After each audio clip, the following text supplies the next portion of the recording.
2009년 5월 23일 전 국민을 경악하게 했던 그날 그 사건을 기억하십니까? 대한민국 역사상 가장 비극적이고 충격적인 방법으로 자신의 삶을 끊어내버린 노무현 대통령, 그 세 번째 이야기입니다. 그는 죽어서 좌파 세력들의 전설이 되었는데 여러분께 묻고자 합니다. 그가 죽기 전에도 영웅이었는지 누구 대답해 줄 분이 계십니까? 그가 과연 전설이 될 자격이 있었던 것인지, 자유민주주의의 숭고한 유산을 남긴 적이나 있었는지, 그것을 묻는 것입니다. 그의 죽음 전후를 면밀히 관찰해보면 그가 왜 죽었을까라는 의문보다는 누가 그를 죽음에 이르게 했을까라는 의문이 먼저 고개를 듭니다. 첫째, 그가 죽음을 스스로 선택할 수밖에 없었던 절박한 이유가 있었던가에 대한 의문입니다.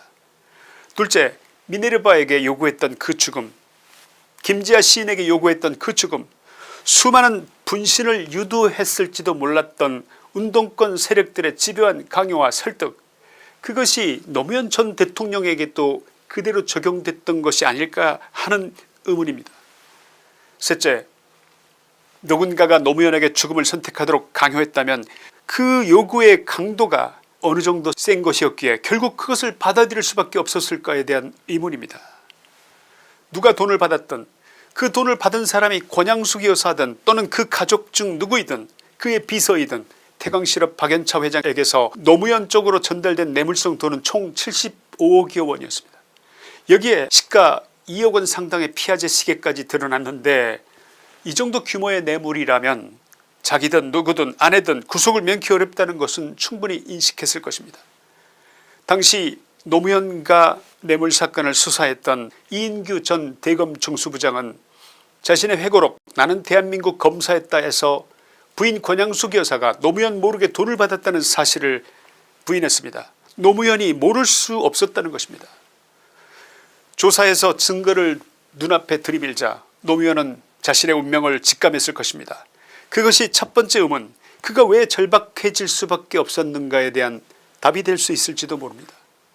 그렇다면 두 번째, 누군가가 그에게 죽음을 강요한 자가 있었는지의 여부입니다.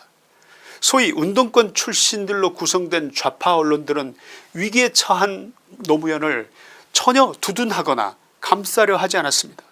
충격적인 것은 약속이라도 한 것처럼 대놓고 노무현이 죽어야 진보가 산다는 투의 논설과 칼럼들을 집중적으로 쏟아냈던 것입니다.